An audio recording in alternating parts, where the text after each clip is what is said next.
Hello, this is David Setford, Executive Director of Tacoma Art Museum. We hope you enjoy this special presentation.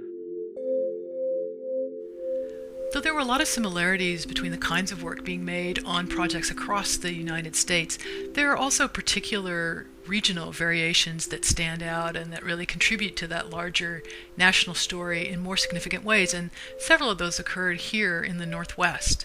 Among them was the Graphic Services Division branch that was located in the Seattle Federal Art Project office.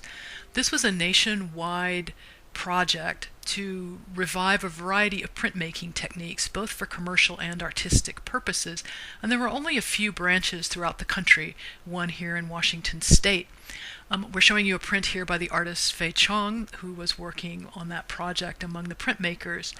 And there are, of course, the traditional techniques of etching and lithography, but there are also innovative new techniques created on this project, such as lacquer airbrush stencil prints, carborundum prints, and a variety of others. Of course, being the Northwest, there's a real interest in using wood for a variety of purposes, and there's a number of artists on the Northwest projects who are doing really interesting sculptural or decorative projects with wood.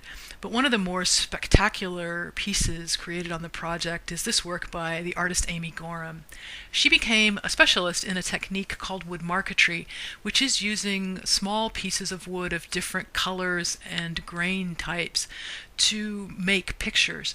And it was mostly used for furniture inlay and making designs, but she began making large-scale pictures with it. This piece was meant to go by a door. It's about 5 feet high, but she also created architectural works that covered entire walls using this technique of tiny pieces of wood put together to create an image. The Northwest Projects also served as a launching point for a couple of national artistic careers, and probably the most famous is the photographer Minor White. He came to Oregon during the Depression, and he had messed around a little bit with photography before he came to the state. But it was in Oregon that he began to do more work with it, joined a camera club, and became more interested.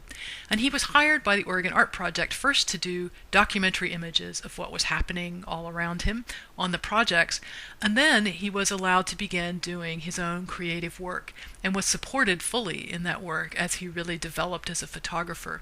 And it completely sparked his interest and honed his skills and led to the launch of his career as a professional photographer.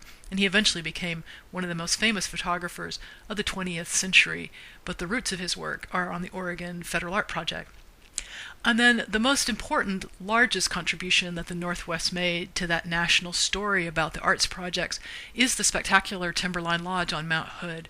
Timberline Lodge, from top to bottom, is a federal art project, and everything inside, from the furniture to the textiles on the furniture, the wrought iron lamps and their lampshades, the pictures on the walls, the carved stairway newel posts, every piece of that interior finishing of Timberline Lodge was made by artists on the art projects. And we're fortunate that it is still a living museum that you can go and experience today and step right back into that moment in time and be surrounded by the incredible handmade works that were created by artists on the Oregon Art Project.